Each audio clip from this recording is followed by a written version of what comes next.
Hello friends, class 10th का exercise 1.3 का question number 1 हम करेंगे। बहुत ही इंपॉर्टेंट क्वेश्चन है, एग्ज़ाम में आने के इसके 100% चांस रहते हैं। प्रूव करना है हमें रूट 5 को कि ये इरेशनल नंबर है या रेशनल नंबर है। तो मैंने कुछ स्टेटमेंट पहले से ही लिख दिए ताकि हमारा टाइम बच जाए।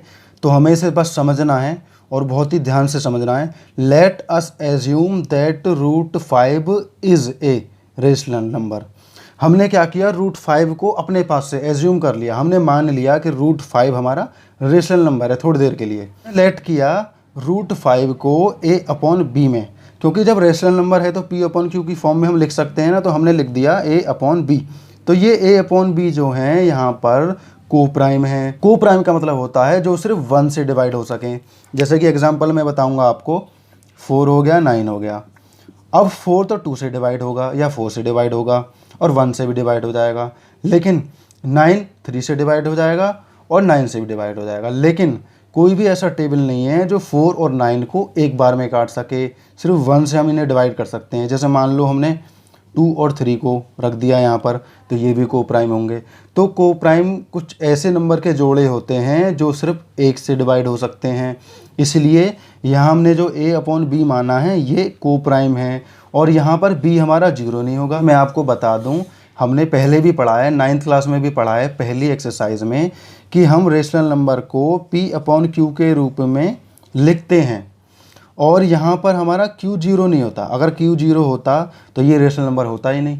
इसीलिए इसी तरीके से ये है हमारा a अपॉन बी। अगर यहाँ b 0 नहीं है तभी ये रेशनल नंबर माना जाएगा। अगर यहाँ b 0 हो जाए तो ये रेशनल नंबर नहीं माना जाएगा।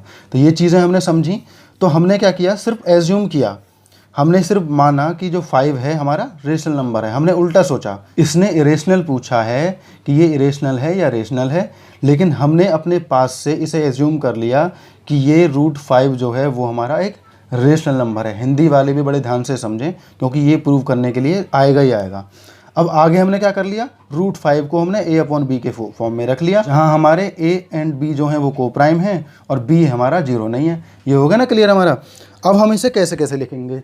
अब हमें क्या करना है, हमें दोनों पक्षों को, लेफ्ट एंड राइट, दोनों पक्षों को हमें स्क्वायर में कर देना है। अब हम करेंगे स्क्वायरिंग बोथ साइड्स। तो दोनों साइड हमने क्या किया, स्क्वायर कर दिया। तो दोनों साइड हम स्क्वायर करेंगे तो हमारे यहाँ आ जाएगा रूट 5 की पावर 2 इक्वल टू a की पावर 2 अपॉन b की पावर 2। इस तरीके से हमने स्क्वायर कर लिया। तो जब स्क्वायर से रूट हमारा कट जाएगा, हमारे यहाँ बचेगा 5 इक्वल टू a की पावर 2 अपॉन b की पावर 2। अब यहाँ डिवाइड में है b, यहाँ जाकर क्या हो जाएगा, मल्टीप्लाई में हो जाएगा। तो हम इसे लिखेंगे 5b की पावर 2 इक्वल टू a की पावर 2। अब यहाँ पर जो अगला स्टेप होगा हमारा, क्योंकि ये स्टेप्स हमने किए हैं पहले, इसमें कोई बड़ी बात नहीं है। ये जो 5 है हमारा इधर जाकर डिवाइड में हो जाएगा, तो यहाँ पर हो जाएगा हमारा b की पावर 2 इक्वल टू a की पावर 2 अपॉन 5। अब यहाँ हमारी क्या स्टेटमेंट बनेगी, हम यहाँ लिखेंगे a की पावर 2 इज़ डिविजिबल बाय 5। मतलब हमारा जो a की पावर 2 है वो 5 से पूरा पूरा कट रहा है, क्योंकि हमारे p अपॉन क्यू की शक्ल में रखा हुआ है, बटे की शक्ल में रखा हुआ है। तो इसका मतलब 5 से पूरा पूरा डिवाइड हो रहा है। तो जब ये हमारा 5 से a की पावर 2 डिवाइड हो जाएगा, तो हम ये भी इससे कंक्लूजन निकालेंगे कि a भी हमारा पूरा पूरा डिवाइड हो जाएगा 5 से। अगर a हमारा 5 है तो हमारा a की पावर 2 कितना होगा, 25 अपॉन 5। जब 5 से 25 को हम काट सकते हैं, तो जब 5 होगा तो 5 से तो 5 कट जाएगा ना। इसी तरीके से जब 5 से a की पावर 2 कट रहा है तो a भी हमारा 5 से पूरा पूरा कट जाएगा। तो इसका मतलब ये क्या हुआ, ये एक रेशनल नंबर हुआ। अब हम देखते हैं आगे। ये हमारा पहला हो गया, बिल्कुल सेम टू सेम ऐसा ही हमें करना है, क्योंकि हमने एक स्टेप कर लिया, फिर हमें सीधा सीधा कॉपी करना है। तो बिल्कुल कॉपी पेस्ट हमें यहाँ पर करना है। हमें यहाँ पर लेट करना है a इक्वल टू 5m, और यहाँ पर जो m है वो एक सम इंटीज़र है, तो हम इसे मान लेंगे सम इंटीज़र। तो ये हो गया हमारा सम इंटीज़र m। जो m है हमारा वो सम इंटीज़र है। हम सेम स्टेप्स लेंगे। अब हम यहाँ इसी तरीके से लेंगे जैसे हमने यहाँ लिया था ना, √5 इक्वल टू a/b, ऐसे हम यहाँ करेंगे। √5 इक्वल टू a को हमने 5m में माना है और b हमारा b का एज इट इज़ रहेगा जैसा है। अब स्क्वायरिंग बोथ साइडेड, जैसे कि हमने वहाँ पहले किया था, कर दो स्क्वायरिंग। तो स्क्वायरिंग करना है हमें बोथ साइड्स। अब इसके बाद हम क्या कर देंगे, √5 को भी स्क्वायर में कर देंगे और इस पूरे को स्क्वायर में कर देंगे। अब नेक्स्ट स्टेप पे क्या, हमारा रूट कट जाएगा स्क्वायर से, यहाँ बचेगा हमारा 5, यहाँ हो जाएगा 25m⁻²/b²। अब अगर हमारा b² इसके साथ चला जाएगा तो आ जाएगा हमारा 5b² इक्वल टू, यहाँ हमारा बचेगा 25m²। हो गया ना।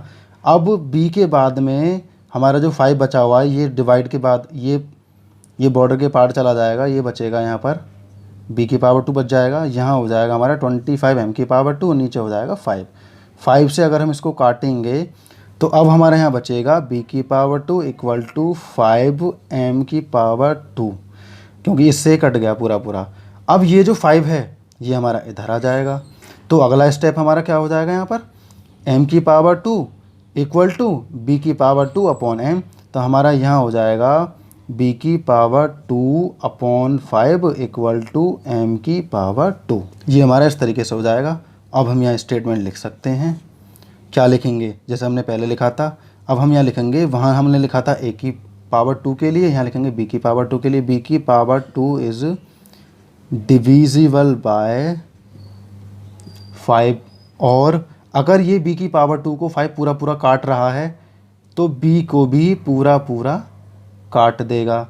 एक चीज़ और जानने वाली है, हमने वहाँ पर लिखा था कि a/b हमारा क्या है, को प्राइम है, और को प्राइम किसी और नंबर से डिवाइड हो नहीं सकता 1 के अलावा। लेकिन यहाँ हमने क्या देखा, यहाँ तो ये भी हमारा 5 से डिवाइड हो रहा है पूरा, और ये भी 5 से पूरा डिवाइड हो रहा है। इसका मतलब ये जो हमने माना था कि ये एक रेशनल नंबर है वो गलत साबित हो गया। मतलब हमने क्या किया, हमने खुद को ही गलत साबित कर दिया। तो हमने क्या जाना, हमने ये जाना कि 5 एक रेशनल नहीं, एक इरेशनल नंबर है। ये हमारा सिद्ध हो चुका है। और जो भी स्कूल में स्टेटमेंट लिखवाएं उस तरीके से लिख सकते हैं, वरना ये जो मैंने स्टेटमेंट दिया आप उसे लिख सकते हैं, इस तरीके से कंप्लीट कर सकते हैं। ये हमारा क्वेश्चन यहीं पर हो जाएगा कंप्लीट।